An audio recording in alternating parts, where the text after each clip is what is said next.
Vulpkanin are here. They are a fox-like species that have a few unique caveats or abilities. Their number one unique thing to Vulpkanins is their ability to leap short distances.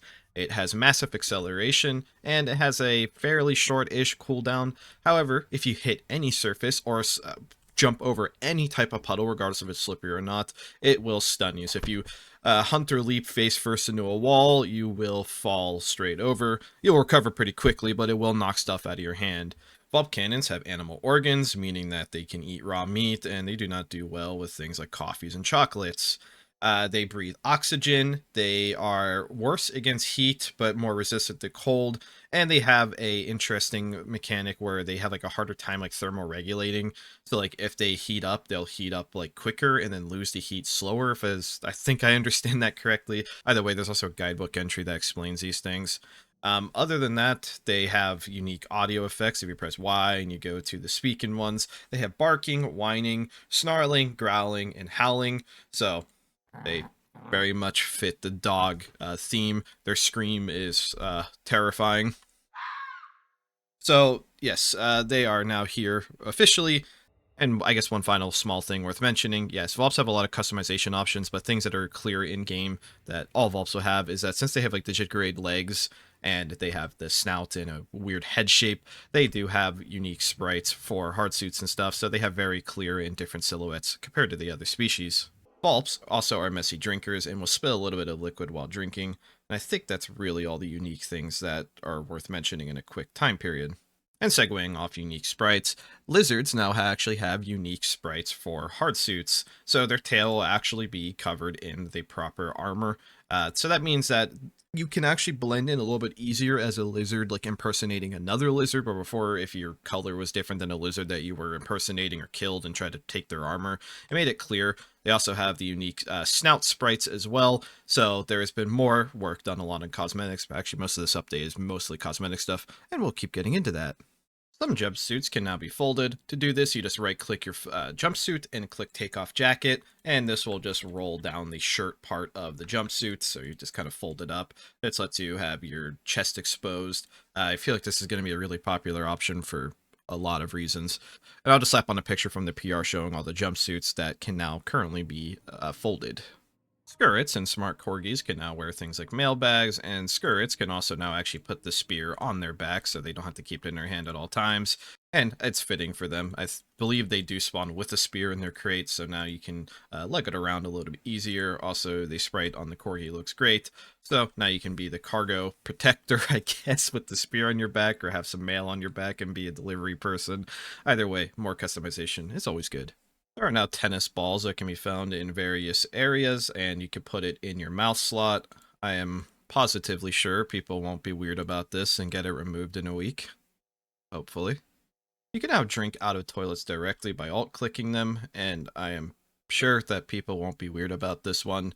Considering the toilets are literally described as having dirty water and it tastes bitter, I don't know. But you can do that now. High pressure differences will now shatter things like windows and inflatable walls, doors, shutters, everything that the PR states. So if something like a plasma fire starts, weaker windows such as normal glass windows will start to break very, very quickly. Highly reinforced windows like reinforced plasma windows, reinforced uranium windows, they could basically withstand very, very high pressure, even all the way up to like tritium fire pressure. Reinforced windows, from very quick testing I did, don't seem to survive the high pressure from tritium fires, but it takes a while. So like, I guess if you can make like a high pressure, like encased tritium fire, you could have fire spread throughout the station more this way by breaking reinforced windows on internal parts of the station. However, there's also a double case here where fires may put themselves out if they break external windows. What this is really for, I guess, is probably paving the way for things like walls melting potentially or pipes bursting. Also, burn chambers and like tags will probably have to be redone a little bit, or at least reinforced. Either way, you can see that even with a fresh plasma fire and just a normal window area, increase the amount of plasma and just gas in the air here in general and decrease the surface area. There we go. We can see the pressure starts to crack the window. So there is a warning. I believe if it's really, really high pressure, you don't get much of a warning, but that's, again, something you're only going to see in burn chambers. Natural plasma fires are not going to have this direct effect, but you will at least have, it's cool for immersion. It looks as you would expect. You get warning. It feels more realistic, and again, it has a great gameplay potential of fires naturally spreading or naturally putting themselves out. There is also now a guidebook entry for delta pressure, which is what this is. It tells you the difference between reinforced glass objects, standard objects that can break, so hopefully you won't be caught by surprise when your windows explode from trying to make a neutron star in a 1x1 tile. And on the topic of making fires and stuff feel more realistic and look more realistic, there is now a heat shader applied to hot gases. And this will let you know if there are hot gases being dispersed by a sabotage atmos, if a scientist messes up a artifact chamber and leaves hot gas in there, you'll be able to actually physically see the distortion effects. Midround wizards now need a population of 30 people instead of 10. I didn't even know they could spawn at under 10. Imagine 9 people on the station trying to fight off a wizard. That's kind of crazy, and 30 makes way more sense. There is a new Nanomed machine called the Nanomed Civilian. I don't know if this is going to be mapped or where it would be mapped, but the PR shows that it's on certain shuttles. The Nanomed Civilian has less specific goodies in it, but it still has things even tricordazine all the way up to certain basic chemicals that restore blood in different species. There's even epinephrine in it for emergencies, aloe cream. The Nanomed Plus itself has also had an expanded inventory, and it's pretty massively expanded. You have basic treatments like bicaridine, trico, you have the iron copper, potassium iodide. You also have the ability to have things like medical HUDs in here, and even Ipecac to help people puke up something that they shouldn't have digested. So it is nice to see these machines more well stocked for doctors that may or may not have chemists. Smartfridge boards can now actually be printed, and very quickly, smart fridges that have stuff in them when they break will actually let their contents out rather than make them disappear and be deleted.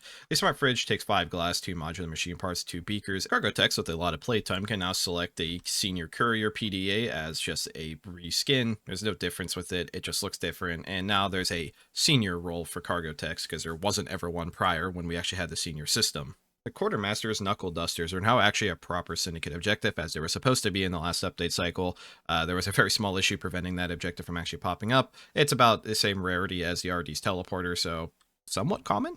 There have been further improvements to the lathe menu for more responsiveness when crafting multiple things. You get to see me kind of spam clicking through it, even getting double clicks in. We'll now have a 0 out of 2 for things. In general, this UI just feels more responsive, and I feel like this is the best way of showcasing it. Again, just like in a previous update though, you can actually cancel these, change the priority of queue. Overall, just another great quality of life improvement for Lace. Feels much, much snappier, more modern. The Anomaly scanner's physical sprite itself will now display more information regarding the anomaly you have previously scanned. So if I just start messing with this anomaly, you can see that there are new things on the actual display on the anomaly scanner itself. This current anomaly is erroring out, but if I just keep shooting it and changing the way this anomaly works, you can see the level of severity is changing and increasing on the screen itself. It seems like there's a new dot for every 10% that goes up, because as soon as I hit 50%, there's more dots. So this can, at a very quick glance in your inventory, indicate whether or not something is wrong with your anomaly. When the anomaly dies, the screen will go back to normal, and if I just rescan a new anomaly just to mess with it a little bit further, this new anomaly will then, of course, show that it is growing. For example, this one is growing, so there's also display for if it's growing. I feel like it's very self-explanatory of what's actually happening on the screen without actually having to open it up, and I believe this is a very amazing change and a very smart one. I never even thought about this thing itself having an actual display on it. Really, really makes it feel more like an actual scientific gadget, not just some UI slapped on your screen. Also, a very quick jump into science as well. Diona Sap Blood now actually counts as blood for artifacts that require blood, so no using other patients or suspects to activate the blood on artifacts, the blood requirement. The appraisal tool is down to 1x2, but the part that is definitely more interesting to more players and more gameplay potential here is the fact that the antique pistol is now back to an L shape. That means it's small enough that you can put it in your pockets. You could put it in a storage implant. So You can have an infinite ammo gun hidden in a way that people cannot really find or would have to pry out of your corpse or your body after they create you or arrest you. So now it's a little bit easier to steal this again as like a stealth and tag. Captains will be able to have it on them easier in their pockets, and it's just a little less cumbersome in general. And last but certainly not least, a lot of produce, cooking recipes, food in general has had items resized. A lot of this resizing is just to actually make the sprites look better and the space they take up, and I think it looks great. I took a picture from the PR page itself showing what the after looks like. You can go on the PR and look at the before if you want, but it's already changed, so it doesn't really matter. So some objects got bigger, some got smaller, but in general, they look a lot nicer in inventory, and I think that's really important. Anyways, that is all I got to cover. There was other important and smaller things in this patch list, but a lot of it's cosmetic, a lot of it's bug fixes or fixing unintended things. Don't usually cover bug fixes or smaller bug fixes or really small cosmetic things. Either way, always feel free to check out the changelog in-game. Make sure to check out character customization. Like there was things about Vox Tails. Of course, if you're playing on Vulp, there's a ton of new customization options. Awesome work, maintainers and contributors, and thank you for watching.